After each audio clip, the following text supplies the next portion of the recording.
मार्गयाणम परम परदयाणम लोकमोहयाणम नमो सया सर्वसिद्धानम इक्कोवी नमुक्कारो जिणवर वस्त्र वर्धमानस संसार सागरो तारे नरंबर नारिंब अहो अहो श्री सद्गुरु करुणा सिंधु अपार आप मर पर प्रभु करो अहो अहो अनंत शुद्ध आत्माओं को नमस्कार।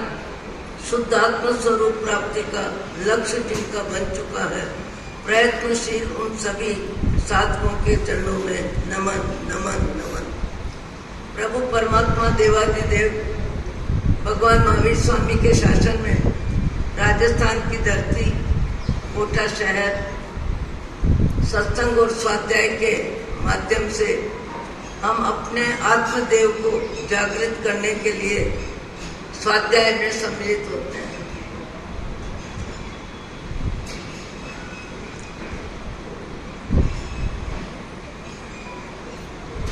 आपको, मुझको, सबको अपने आत्मदेव को पहचानना है। एवं अणोर पारे संसारे सायरम्मी भीमम्मी, ये आगम की गाथा है। एवं अणोर पारे संसारे सायरम्मी भीमम्मी पत्तो अनंत कुत्तो जीवे हिम अपत्त दम्मे हिम। जीव ने अनंत काल की यात्रा में 4 गति 84 लाख योनि में परिभ्रमण अनंत काल से चालू है। अनंत काल से चालू है, कब तक चालू रहेगा?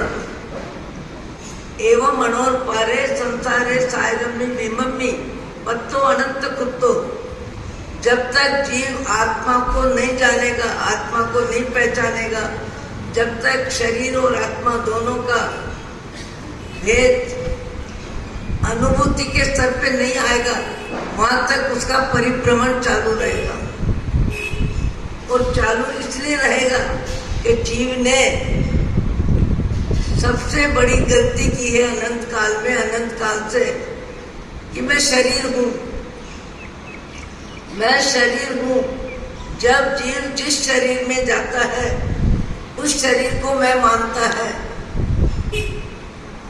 जीव जब जिस शरीर में जाता है उस शरीर को मैं मानता है। और क्रोध मान माया लोभ का व्यवसाय उसके भाव जगत में अखंड बना रहता है।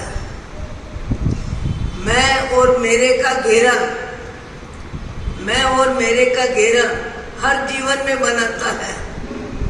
जहाँ जो साधन मिले, जो संयोग मिले, जो व्यवस्था मिले, जैसी व्यवस्था मिले, पर मैं और मेरे का घेरा जीव अनंत काल में सब जगह बना के चलता है। प्रभु परमात्मा की कृपा से सद्गुरु का योग मिले। गुरु कौन? जो आत्मा को जाने। गुरु कौन? जो आत्मा को जाने। और सत्संग किसे कहते हैं? जो आत्मा का रंग लगावे, आत्मा की पहचान करावे, आत्मा में रुचि बनावे, उसका नाम है सत्संग। सत्य का संग, सत्य का संग। आज आप हम सब सत्य के संग में नहीं है, असत के संग में है। असत क्या? जो बनता है, जो बदलता है, जो बिगड़ता है। आपको, मेरे को, सबको मालूम है, माँ के गर्भ से शरीर बाहर आया तब शरीर की क्या व्यवस्था थी।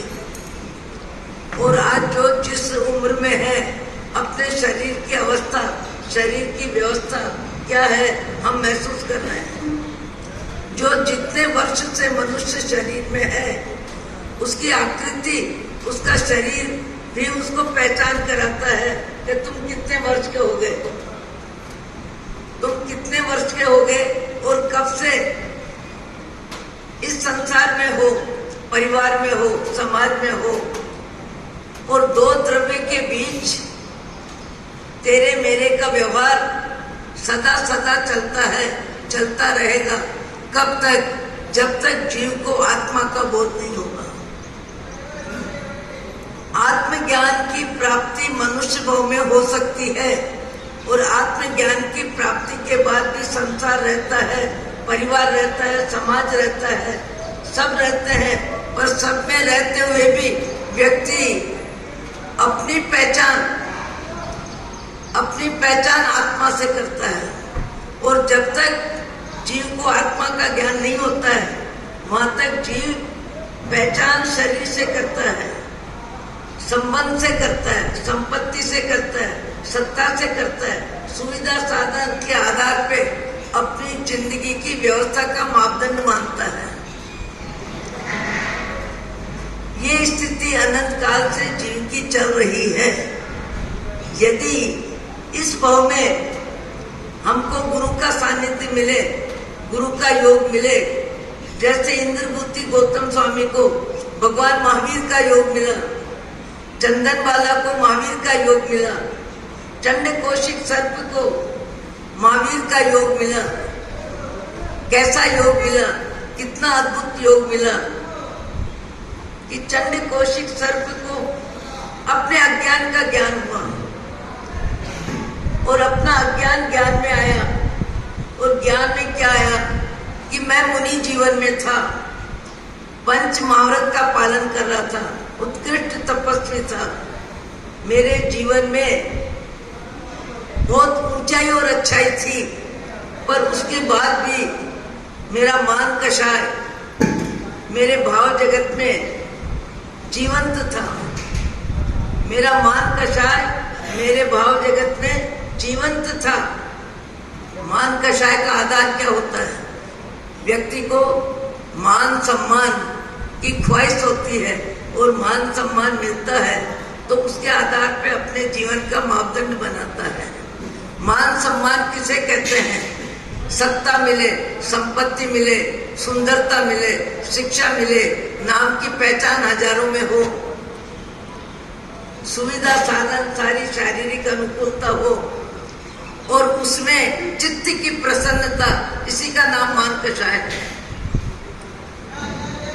सत्ता, संपत्ति, धन, धरती, परिवार, पैसा मिलना अपराध नहीं, वो पुण्य का उदय है, अच्छा समय है, पर उसका अभिमान जीव को कहां से कहां ले जाता है। आपको, मेरे को, सबको मालूम है चंड कौशिक सर्प कौन बना? मुनि जीवन जीने वाला एक संत साधक, ऊंची क्वालिटी का जीवन जीने वाले तपस्वी को शरीर परिवर्तन में चंड कौशिक सर्प का जीवन मिला। क्यों मिला? मान कषाय ने सिर उठाया, मान कषाय ने सिर उठाया और कितना सिर उठाया। कभी कभी क्या होता है कि व्यक्ति को अपनी उम्र का भी अभिमान होता है, संबंध का भी अभिमान होता है, पद का भी अभिमान होता है। वो अभिमान व्यक्ति को कहां से कहां ले जाता है। संत को आप सबने सुना है, शिष्य ने कहा गुरु महाराज आपके पांव से, गुरु महाराज आपके पांव से एक मेंढकी मर गई है, आप भिक्षा में दुपड़म दे दें। उनको जानकारी नहीं थी। एक बार सुना, दो बार सुना, तीन बार सुना। 3 बार सुनने के बाद मुनि जीवन की ऊंचाई में भी आयु का अभिमान आ गया, संबंध का अभिमान आ गया, उम्र का अभिमान आ गया। और ये मुझे कहने वाला कौन? ये मुझे कहने वाला कौन? ये भाव का आधार क्या? आपने सुना है, मैंने भी सुना है, सुना क्या बोला भी है। त्रिपृष्ठ वासुदेव के भाव में भगवान महावीर का जीव महावीर बनने से पहले त्रिपृष्ठ वासुदेव के भाव में परुषण पर्व में सब सुनते हैं। त्रिपृष्ठ वासुदेव के भाव में सत्ता का मद किसे कहते हैं? अभिमान को। सत्ता के मद में कितनी भयंकर गलती करी, कर्मचारी का, शैया पालक का अपराध कितना, राई जितना, और सजा कितनी थी, पर्वत जितनी। सबको याद आ गया होगा प्रसंग, पर्युषण में सुनते हैं। और जिनको ये प्रसंग याद आ गया वो जरा हाथ ऊंचा करें।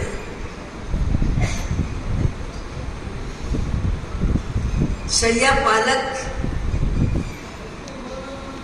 एक गायन मंडली, स्वर अच्छा है, शब्द अच्छे हैं, गायन मन भावन है, और मन भावन गायन में त्रिपृष्ठ वासुदेव का मन लगा, पर एक क्षण भर के लिए झोंका आया, और जैसे ही झोंका आया लगा मुझे नींद आ रही है। शैया पालक को क्या कहा, जैसे मेरी आंख बंद हो, जैसे मुझे नींद लगे, वैसे ही तुम गायन बंद करा देना। स्वर की मिठास, शब्द की क्वालिटी का राग मोह क्षण भर के लिए शैया पालक को रोक लिया। का अभी तो राजा जी को, त्रिपृष्ठ वासुदेव को अभी क्षण भर तो हुआ है, अभी तो नींद लगी है, आगे नींद लगी है तो नींद खुलने में भी तो समय लगेगा।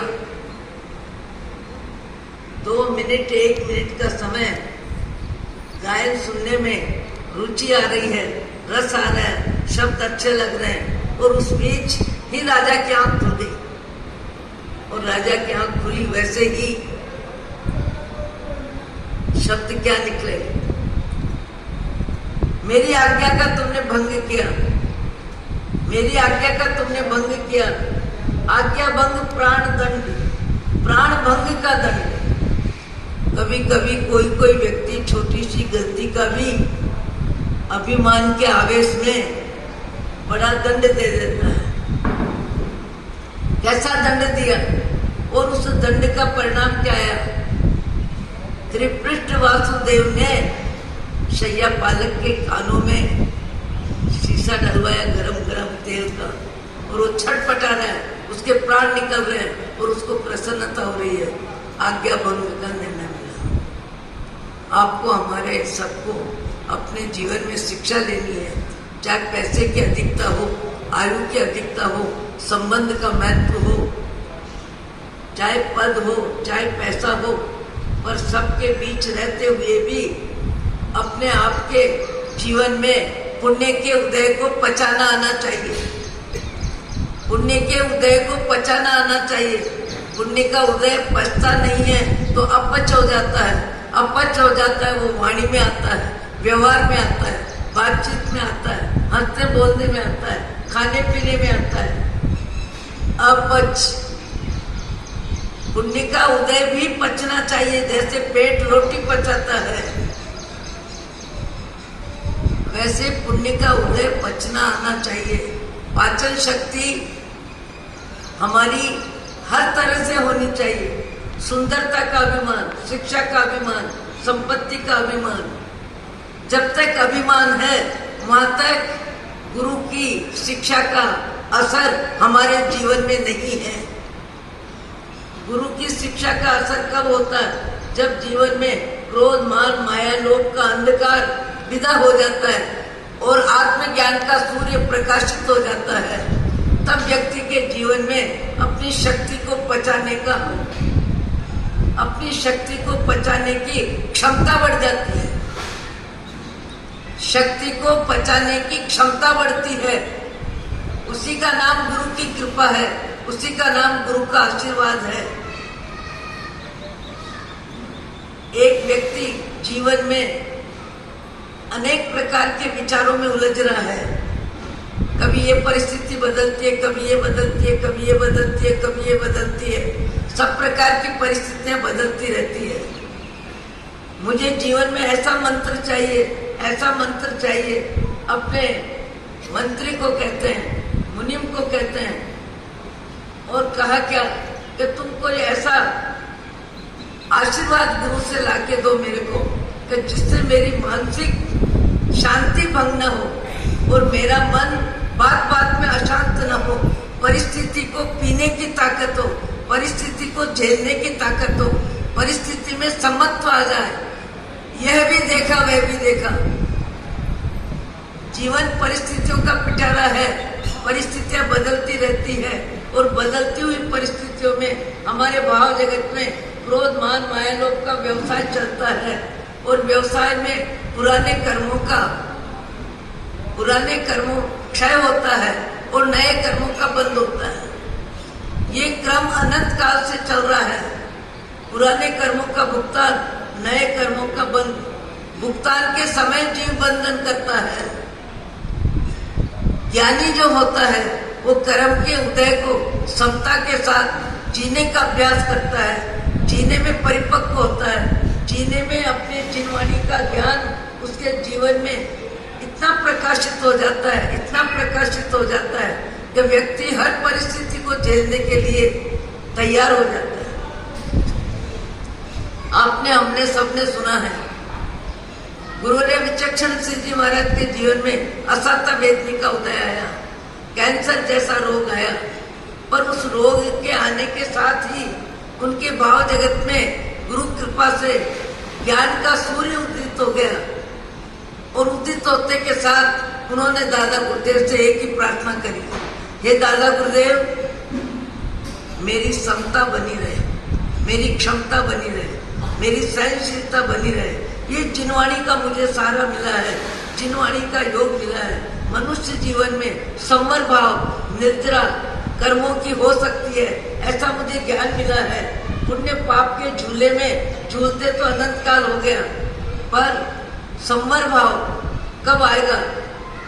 जब जीव परिस्थितियों को सहजता से स्वीकार करेगा। संवर और निर्जर, संवर आते हुए कर्मों को रोकना संवर, और पुराने कर्मों को क्षय करना उसका नाम निर्जरा। तो पुराने कर्म का क्षय हो, नया कर्म का बंध न हो, ऐसी समाधि, ऐसी समता और ऐसा गुरु का आशीर्वाद मुझे चाहिए। दादा गुरुदेव के चरणों में खड़े होके उन्होंने प्रार्थना करी। प्रार्थना क्या करी? हम तो कहते हैं दादा गुरुदेव हमको ठीक कर दो, हमारी तबीयत ठीक हो जाए, हमारे जीवन में पैसे की अधिकता आ जाए, सम्मान मिल जाए, सुविधा मिल जाए, मेरी घर में चले, परिवार में चले, समाज में चले, मुझे सब माने, मुझे सब पहचाने, मुझे सब जाने। हम ज्यादा में ज्यादा दुनिया से अपेक्षा क्या करते हैं? सम्मान की भीख मांगते हैं, सुविधा की चाह होती है। हम परमात्मा के चरणों में भी जाके अधिकतर आत्मज्ञान के बिना व्यक्ति बाह्य जगत की मांग करता है, और बाह्य जगत के लिए ही ज्यादा में ज्यादा व्यक्ति शुभ प्रवृत्तियों का आलम्बन लेता है। भागवत में लिखा है श्री कृष्ण ने कि मेरे को ध्याने वाले कम नहीं है, मेरे को मानने वाले कम नहीं है, मेरी पूजा करने वाले कम नहीं है, पर 1000 में से 999 अपने सांसारिक जीवन की कोई क्षति की पूर्ति के लिए, कोई अनुकूलता के लिए, कोई प्रसिद्धि के लिए, कोई परिवार के लिए, कोई संतान के लिए, कोई संपत्ति के लिए मुझे ध्याने वालों की कमी नहीं है, पर मेरे गुणों की पूजा करने वाले 1000 में 1 मिलेंगे। गुणों के आधार पे मुझे महत्व देने वाले और गुणों के आधार पे आत्मा से परमात्मा बनने के मार्ग में प्रयत्न करने वाले जीव सच्चे भगवान के भक्त होते हैं, गुरु के उपासक होते हैं। भगवान महावीर के चरणों में इंद्रभूति गौतम गणधर आने के बाद कैसा समर्पण, कैसा समर्पण, कैसा समर्पण। आज आपको, हमको, सबको मनुष्य भाव में गुरु के चरण मिले हैं, गुरु की शरण मिली है। सर्वोपरि गुरु कौन? सर्वोपरि गुरु अरिहंत। नमो अरिहंताणम, नमो सिद्धाणम। कभी कभी छोटे छोटे निमित्तों में व्यक्ति का अभिमान, जैसे जैसे चंड कोशिक सर्प, किसको बनना पड़ा? मुनि के जीवन को। इतना ऊंचा जीवन, इतना अच्छा जीवन जीने वाले को कहाँ जाना पड़ा? क्यों जाना पड़ा? भीतर का कषाय, भीतर का अहम, भीतर का क्रोध। हम बाह्य जगत को जितना जानते हैं, जितना सजाते हैं, जितना जमाते हैं, जितना देखते हैं और जितना दिखाते हैं, उससे भी ज्यादा हमको अपने भाव जगत को जांचना चाहिए, भाव जगत को समझना चाहिए। भाव जगत का असर हमारे बाह्य जगत में होता है कि हमारे भाव जगत में क्या असर है, क्यों असर है, कितना असर है, उसके पीछे कारण क्या है। क्रोध, मान, माया, लोभ कौन सा व्यवसाय है? मैंने शायद बोला है पहले भी, मैं अधिकतर उदाहरण जीवन से संबंधित ही देती हूँ। एक 16 वर्ष की लड़की आती है और कहती है, महाराज जी मेरी आपसे एक प्रार्थना है, 4 वर्ष हो गए ननिहाल जाना नहीं मिला, और ननिहाल जाना नहीं मिला इसलिए कि मेरी मम्मी नहीं जाती है, और मम्मी इसलिए नहीं जाती है कि पापा नाराज हो क्या है। मम्मी कहती है, माँ कहती है मुझे रहना इसी घर में है, इस घर में इज्जत से रहते हुए भले पीहर में इज्जत से जाना है, बिना इज्जत मुझे पीहर में भी नहीं जाना है। हुआ क्या? तो मैंने पूछा लड़की से, लड़की ने जवाब दिया, कुछ नहीं हुआ। बात इतनी सी थी कि मेरे पापा ससुराल गए और किसी निमित्त से, किसी वजह से, पता नहीं मेरे मामा जी का भाव जगत उस समय कैसा होगा, तो मामा ने प्रवेश किया और मेरे पिताजी ने प्रवेश किया और मामा जी घर से बाहर निकल गए। न तो प्रणाम किया, न नाश्ते की बात करी, न मुजरा किया, कुछ भी नहीं किया। संबंध में भी सम्मान का व्यामोह कितना होता है, संबंध में सम्मान का मोह कितना होता है, व्यक्ति व्यक्ति से अपेक्षा कितनी करता है। मेरे मन को मैं ही जानूं, अपने मन को जानने वाला ही समझ सकता है। वो लड़की कहती है कि पापा घर आ गए और घर आके कहने लगे मम्मी से कि तुमको जाना हो तो जाना, तुम्हारे पियर वाले मुझे कैसे बुलाते हैं देख लेना।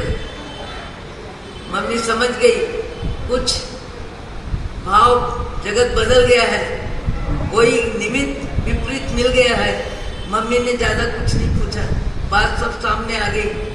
महाराज जी 4 वर्ष हो गए जाना नहीं मिलता है। कभी नानी जी, कभी मासी जी, कभी मामी जी का फोन आता है, वो सब मिलते हैं, पर मम्मी नहीं मिलती है। तो एक दूसरे के शब्दों में गला भर जाता है। मैंने कहा ठीक है, क्या कारण? मैंने कहा कारण तो बताना मुश्किल है। योग ऐसा मिला कि उसके पिताजी कुछ समय में आ गए और जैसे ही आके बैठे वैसे ही मैंने कहा भैया आपने कभी सुबह देखा है? राम राम, हरा रंग का पक्षी पिंजरे में रहता है, 15 इंच लंबा, 15 इंच चौड़ा, चाहे वो लोहे का है, चाहे पीतल का है, चाहे चांदी का है, चाहे सोने का है पिंजरा, यानी पिंजरा, पिंजरे से ज्यादा कुछ नहीं। ऐसा पिंजरा आपने कहीं देखा है? वो व्यक्ति कहता है देखा क्या है, वो तो मेरे पड़ोस में मेरा मित्र के घर रोज ही देखता हूँ, और वो चने की दाल, हरी मिर्च जो भी खाता है उसको डालते हैं, उसकी सफाई भी करता है मेरा मित्र, पर उसका ध्यान रख के बैठा देता है। मैंने कहा आपने उस पिंजरे में हरे पक्षी को देखा? बोले रोज देखता हूं। मैंने कहा ना महाराज। तो मैंने कहा आपने सोचा क्या? आपने सोचा क्या?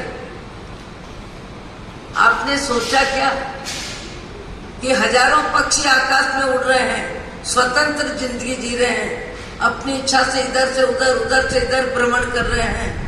वो पक्षी जिसका स्वतंत्र विचरण करने का अधिकार है, आकाश में उड़ने का अधिकार है, वो पक्षी एक पिंजरे में क्यों आया और पिंजरे में प्रतिबंध में क्यों जीवन जी रहा है? उसको इतनी छोटी सी जगह घूमने के लिए क्यों मिली? उसी का नंबर पिंजरे में क्यों आया? दूसरों का नंबर पिंजरे में क्यों नहीं आया? बोले तो कभी सोचा नहीं। मैंने कहा याद रखना, जिंदगी में जो दूसरों को ज्यादा प्रतिबंध देता है, अपनी ज्यादा चलाता है, दूसरों का शोषण करता है, दूसरों को अपने अंडर में रखने में अति में शब्द व्यवस्था का उपयोग करता है, जो दूसरे को जिंदगी में जितना ज्यादा प्रतिबंध देता है, उसे प्रतिबंध की जिंदगी भोगने के लिए जाना पड़ता है। उसे प्रतिबंध की जिंदगी भोगने के लिए पशु गति में, पशु जगत में जाना पड़ता है। आपको, मेरे को, सबको पता है पशु जीवन में पराधीनता कितनी है, पशु जीवन में प्रतिबंध कितना है, पशु जीवन में भूख प्यास कितनी है, पशु जीवन में मारना, ताड़ना, तर्जना कितनी है। पशु जीवन में भी आत्मा है, आपकी मेरी आत्मा समान है, वैसे ही पशु की आत्मा भी समान है। आत्मा की शक्ति है क्या? संकोच और विस्तार। आत्मा अरूपी है, आत्मा कभी दिखती नहीं, कभी आत्मा दिखेगी नहीं, किंतु आत्मा के बिना कोई मनुष्य न चल सकता है, न फिर सकता है, न बोल सकता है, न समझ सकता है, न पढ़ सकता है, न लिख सकता है। आत्मा के बिना कोई भी व्यक्ति केवल शरीर खोकर रहेगा, वो शव कहलाएगा, मुर्दा कहलाएगा। जान के बिना निर्जीव कहलाएगा। आत्मा की शक्ति के बिना, आत्मा की शक्ति के बिना, पर आत्मा रहती है, शरीर भी रहता है, किंतु पाप का भुगतान, प्रतिबंध भोगने के लिए ज्यादातर जीव को पशु जीवन में जाना पड़ता है। आपकी हमारी आंखों के सामने हजारों प्रकार के पशु है।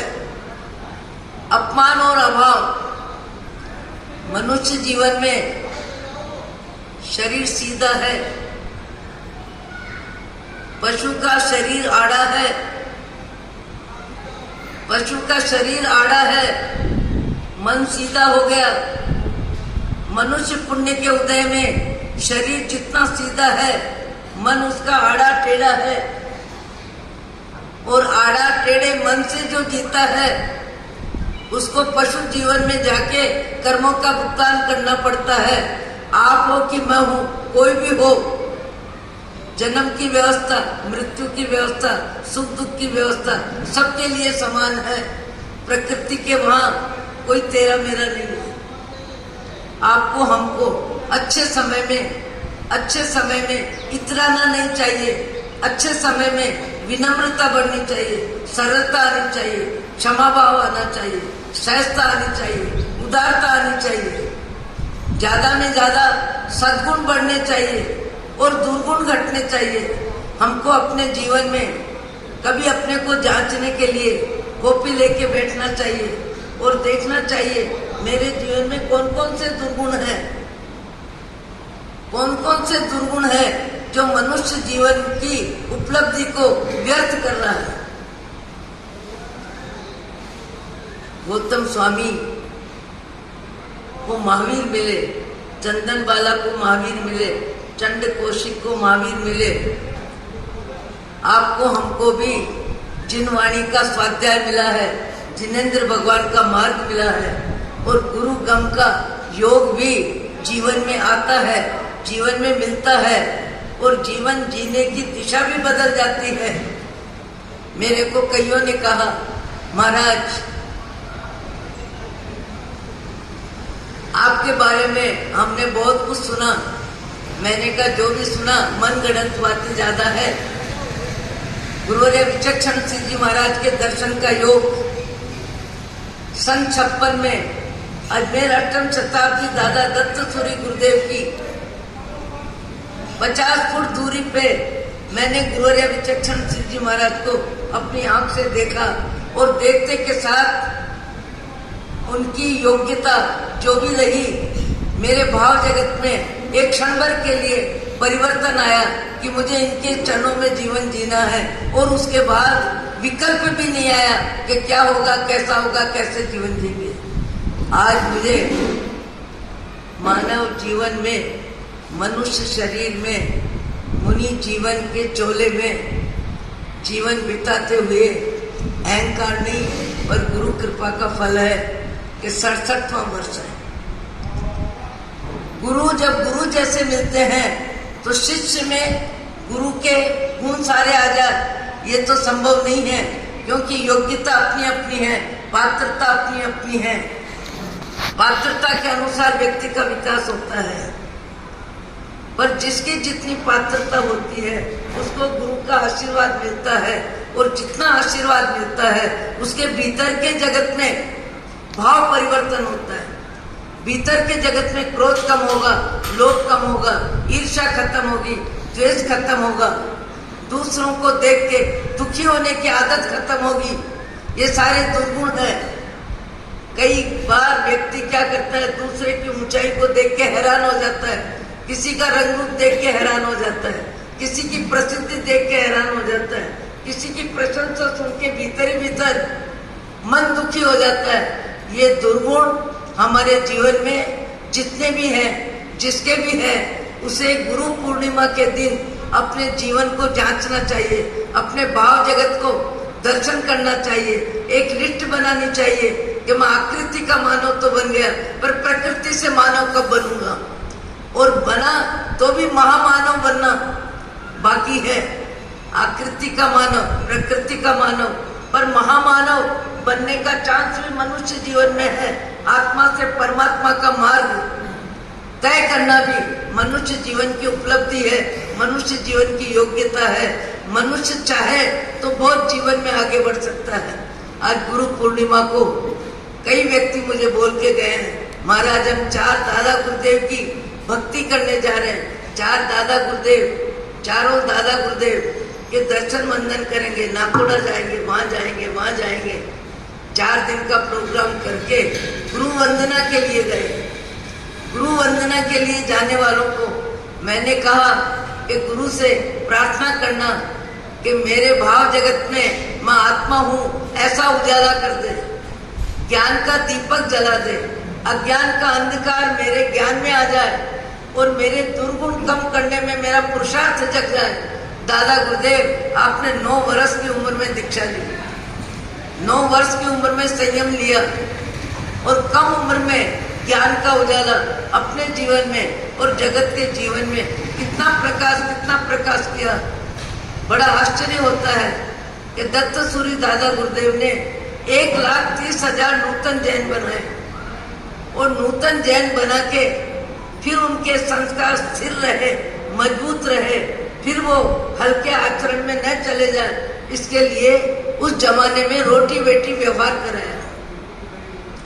जैन समाज के साथ 1,30,000 नूतन जैन जिनको बनाया, सप्त व्यसन त्याग की दीक्षा दिलाई, उनको जैन जाति में सम्मिलित किया। और जैन जाति में सम्मिलित करना कोई सामान्य बात नहीं थी। और जैन जाति में सम्मिलित करने का अर्थ ये हुआ कि उनके हल्के संस्कार, सप्त व्यसन त्याग की जो उन्होंने दीक्षा ली, वो सप्त व्यसन छोड़ने में उनका मन मजबूत रहा। जाति के संस्कार, खानदान के संस्कार, धर्म के संस्कार, उन संस्कारों में उनको सम्मिलित कर दिया। आज बहुत बड़ा प्रश्न है, आधुनिक युग है, वैज्ञानिक युग है, बाह्य जगत में ऊंचाई अच्छाई बढ़ती जा रही है, शिक्षा का स्तर कितना ज्यादा ऊंचा हो रहा है। 10 लाख, 15 लाख, 25 लाख, 50 लाख का पॉकेट कमाने की योग्यता व्यक्ति विकसित कर रहा है। बहुत ऊंचाई बढ़ रही है, पर बहुत ऊंचाई के साथ भी जीवन में सद्गुण बढ़ रहे हैं कि घट रहे हैं, मैत्री भाव बढ़ रहा है कि घट रहा है, व्यसन की तरफ व्यक्ति जा रहा है या निर्व्यसनी व्यक्ति जीवन अपना बना रहा है। आज हमारे जीवन में शिक्षा का जितना महत्व है, पैसे का जितना महत्व है, सुंदरता का जितना महत्व है, आधुनिक साधनों का जितना महत्व है, उससे भी ज्यादा हमारे जीवन में गुरु की शिक्षा का महत्व होना चाहिए और हमारे जीवन में सद्गुणों का विकास हो। और इतना विकास हो, आप जिससे भी मिलो आपके बारे में यही कहा जाए, कमाल है, कमाल है, कमाल है, कितने सद्गुण है, कितने सद्गुण है। जैसे आपने राजनांदगांव के नरेश जी का उल्लेख किया, हकीकत है, कोई बहुत बड़े दानवीर भी नहीं है, 20-25 करोड़ के शायद मालिक हो या नहीं है, पर 25 वर्ष से लगातार जीव दया और मनुष्यों की जरूरत में 2,500 रुपए रोज सवेरे उठ के सबसे पहले यही काम करते हैं। कभी कभी उनके जीवन में ऐसा समय भी आया है कि कर्ज लेके भी उनको परोपकार करने में रुचि रही है। भले घर में मिठाई न बनी हो, बच्चों के लिए नए कपड़े न बने हो, पर जो अपना जीव दया का अखंड नियम है उसका पालन करने में कभी कभी तो 3,000 भी हो जाते हैं, 2,500, 2,000 तो रोज के हैं। 25 वर्ष हो गए। बोले मुझे इसी में सुख होता है। औरों को हंसते देखो मनु, हंसो और सुख पाओ।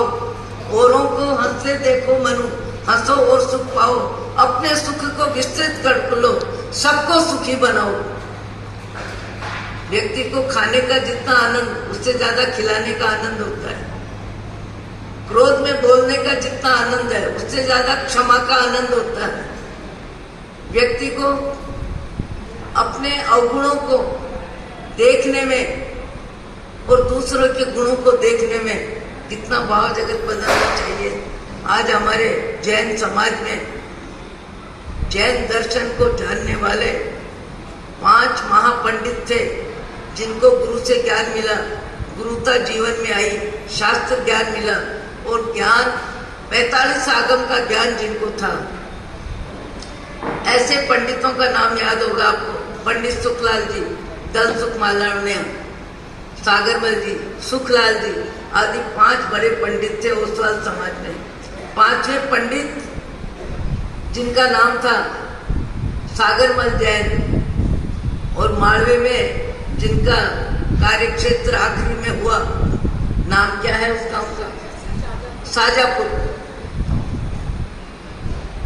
पर मुझे बहुत बार उनके साथ संपर्क रहा। उनके सद्गुण इतने ऊंचे, इतने ऊंचे, इतने बड़े पंडित थे, पर नैतिकता इतनी, सरलता इतनी, क्षमा भाव इतना। बोले आगम पढ़ने के बाद यदि सद्गुण जीवन में नहीं आवे तो फिर आगम पढ़ने का मतलब ही क्या। वो जयपुर दिल्ली से आ रहे थे और जयपुर हेम प्रज्ञा जी साध्वी जी की थीसिस देखने का काम पड़ा तो श्रावकों ने कहा हमने आपका टिकट करा दिया है, हमने आपका बनारस जाने का टिकट करा दिया है।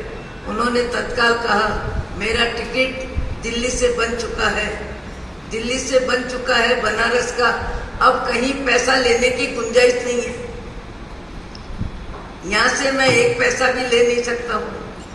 इसका नाम है नैतिकता, इसका नाम है नैतिकता। नैतिकता जहाँ जीवन में होती है वहाँ धार्मिकता आई जाती है, धार्मिकता लानी नहीं पड़ती। उनका समय कई तरह से, मैंने सवेरे के समय खड़े खड़े देखा, बोले मेरा नाश्ता हो गया, एक बहन कुछ लेके आई तो कहने लगे 5 रुपए से ज्यादा मैं नाश्ता में नहीं लेता। अपने स्वाद पे कंट्रोल होना चाहिए, अपनी जीवा इंद्रिय की मांग को ज्यादा विकसित नहीं करना चाहिए। बोले मेरा नियम है 5 रुपए से ज्यादा भोजन नहीं लेता। एक बार काम पड़ा उनका बनारस में, जब उनका अपना स्थान ग्रहण करने का अवसर आया, उस समय भी उनकी परीक्षा हुई, शायद मैंने बता दी। उस समय भी उनकी परीक्षा हुई और परीक्षा कैसे हुई कि फूल की माला की जगह जूते की माला किसी ने डाल दी उनके गले में। और उस समय उनका चेहरा, उनकी आकृति में सहज था। कितनी बड़ी बात, कितनी बड़ी बात। हमारी सहजता बात बात में खंडित होती है, हमारा मन बात बात में बदलता है। एक सामान्य सी बात है, यदि आप यहाँ बैठे और मैंने कह दिया अरे यहाँ क्या बैठे, उधर बैठो जाकर, इतना शब्द यदि कोई बोल दे तो व्यक्ति मान हानि में उसका मन परेशान हो जाएगा, आंख में पानी आ सकता है, चेहरा उदास हो सकता है। यहाँ नहीं, वो ठीक पीछे जाके बैठेगा, पीछे जाके बैठे या रवाना ही हो जाएगा। उसका मान कषाय उसको कितना ज्यादा बदलेगा, उसकी आवाज बदलेगा, उसका शरीर बदलेगा, उसका भाव जगत बदलेगा। हम मान कषाय को तो कभी दिमाग में नहीं लेते हैं। हमारा मान कषाय बात बात में बदलता है, एक क्षण में बदलता है। गुरु की कृपा हो, गुरु का आशीर्वाद मिले और हमारा मान कषाय ठंडा हो, क्रोध कषाय ठंडा हो, लोभ कषाय सीमित हो और माया हमारे जीवन से निकले। माया तो बात बात में होती है, हर छोटी छोटी बात में माया होती है। खाने में, पीने में, बैठने में, उठने में, आने में, जाने में। आप कभी अनुभव करें, अपने जीवन का दर्शन करें, भाव जगत को पहचानें। माया छोटी छोटी बात में होती है, कितनी जल्दी माया आती है, कैसे माया आती है। हम दिल्ली में मालीवाड़ा में लाल धर्मशाला में ऊपर खड़े थे और ये तो जानी पहचानी चीज है, दुकान खुलती है, दूध आता है, दूध को लेने वाला इधर उधर करता है। इस बीच में एक बच्चा आ जाता है एक आधा किलो दूध लेने के लिए। वो कहता है दूध दे दो। अरे क्या दूध दे दे, अभी तो मैंने भगवान का ही नाम नहीं लिया। वापिस आना और दूध को इधर उधर ड्रम में पानी और दूध, पानी और दूध, पानी और दूध बदलता जाता है, बदलता जाता है। इधर भी देखता है, इधर भी देखता है। हम ऊपर से देख रहे थे। मैंने कहा भैया तू इधर भी देख रहा है, इधर भी देख रहा है, जरा ऊपर भी तो देख। बोले ऊपर क्या देखूं, ऊपर वाला तो मुझे देख ही रहा है। कोई भी पाप नहीं होगा माफ। अपनी जानकारी के बिना कोई पाप नहीं हो सकता। ऐसा कोई पाप नहीं है, ऐसा कोई पुण्य नहीं है जो आपकी अपनी जानकारी के बिना हो। हम हमारे भीतर के जगत को गुरु कृपा से सद्गुण बढ़ते जाए और दुर्गुण घटते जाए। कम से कम इतना पुरुषार्थ इस मनुष्य भाव में करने की कोशिश करें। ओम शांति, ओम शांति। आप जब जब भी जीवन रख दोगे, जीवन आप जब जब भी रख दोगे, उपस्थिति इसलिए कम हो जाएगी कि आज तो 12 बजाना है, 12 बजाना है, इसलिए उपस्थिति को सोचना पड़ता है। 2.5 घंटे बैठना पड़ेगा, 2 घंटे बैठना पड़ेगा। इसलिए मेहरबानी करके खाने के कार्यक्रम कम करें। बचक खान